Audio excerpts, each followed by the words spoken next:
2025년 서울에 좀 오래됐지만 가능성 있는 중급지 아파트냐 네, 아니면 경기도에 아주 그냥 반짝반짝한 상급지 신축이냐 네. 이게 고민이시잖아요. 그렇죠. 아주 핵심 질문이죠, 요즘. 오늘 저희가 쫙 한번 봤습니다.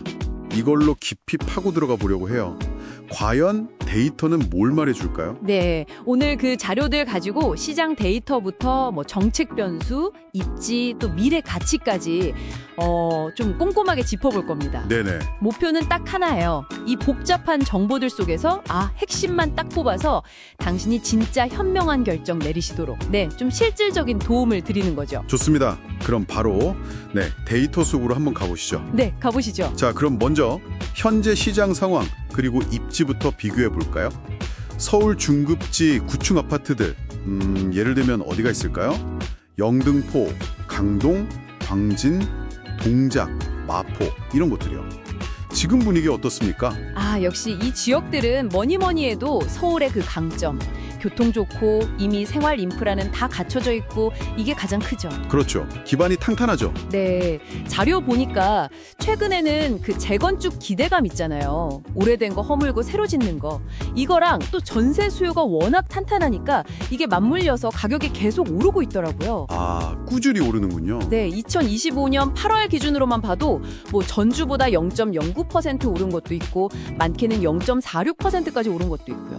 특히 재건축 첫 단계라고 할 수 있는 안전진단, 이걸 통과한 단지들이 거래를 확 이끌고 있어요. 안전진단 통과가 그렇게 중요한가요? 이게 통과되면 사업 불확실성이 확 줄어들거든요. 그러면서 이제 투자 매력이 높아지는 아주 중요한 신호인 거죠. 그렇군요. 역시 서울의 힘은 무시 못하네요. 자, 그럼 반대로 경기 상급지 신축, 분당, 판교, 일산 평촌 이런 곳들은 어떤 매력이 있을까요? 경기 신축은 아무래도 가장 최신 설계로 지어졌고 환경 깨끗하고 또 GTX 같은 거 수도권 광역급 횡철도 이런 교통 호재 기대감이 크죠. 그렇죠. GTX 얘기 많이 나오죠. 네, 시장을 보면 2025년 초에 잠깐 주춤했던 분당이나 판교 같은 데는 다시 좀 오름세로 돌아섰고요. 다른 일부 지역은 그냥 보합세, 그러니까 가격 변동이 크게 없는 상태, 그 정도예요. GTX 노선 들어서는 곳들 주변은 수요가 여전히 탄탄하고요. 입지별로 장단점이 진짜 확 보이네요. 그럼 제일 궁금한 거, 투자 관점에서 수익률, 이게 지난 10년치 비교 자료가 있던데 차이가 생각보다 엄청 크던데요. 네, 그게 진짜 흥미로운 부분이에요. 자료상으로 지난 10년간 서울 중급지 구축 아파트 상승률이 평균이 161%예요. 161%요? 와. 네, 근데 경기 상급지 신축은 지역마다 좀 다르긴 한데 대략 한 58%에서 116% 사이, 이 정도입니다. 와, 차이가 크네요. 단순 숫자로만 보면 서울 구축이 경기 신축보다 어떨 땐 2배 이상 높았다는 얘기죠. 2배요? 네. 새 아파트가 물론 좋긴 한데 데이터는 확실히 서울의 저력을 보여주는 거죠. 야, 그럼 이 수익 구조 자체도 좀 다르겠어요. 서울 구축은 어떤 식으로 수익을 기대하는 건가요? 서울 구축은 크게 두 가지를 기대해요. 하나는 아까 말씀드린 그 재건축, 나중에 새로 지어서 얻는 시세 차익. 네네. 또 하나는 안정적인 전세 수익이죠. 한국 특유의 임대 방식이잖아요. 이게 또 든든하거든요. 그리고 가격도 보니까 예전 최고가 대비해서 80에서 90% 수준까지 회복하는 곳들이 많아요. 그래서 좀 더 오르지 않을까 하는 기대감도 좀 있는 편이고요.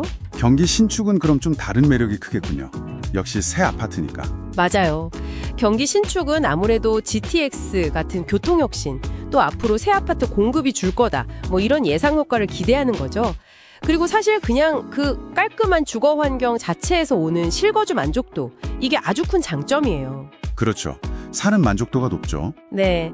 다만 가격 회복 속도는 지역별로 좀 차이가 커요. 이미 막 오르는 곳도 있는데 아직 예전 고점 아래에 있는 곳들도 좀 있거든요. 이건 좀 주의해야 합니다.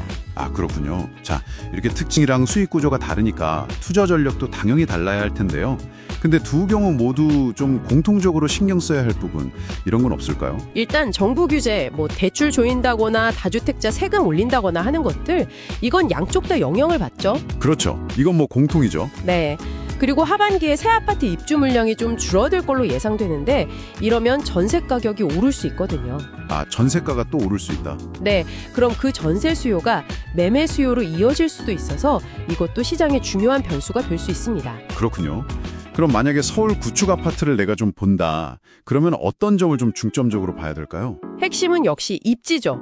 지하철역 가깝고 역세권, 또 좋은 학교 있고 학권, 그리고 가능하면 대단지 이런 걸 고르는 게 기본이고요. 재건축을 생각한다면 아까 말씀드린 대로 사업 진행 단계, 안전진단 통과했는지 이런 거 꼼꼼히 봐야 하고요.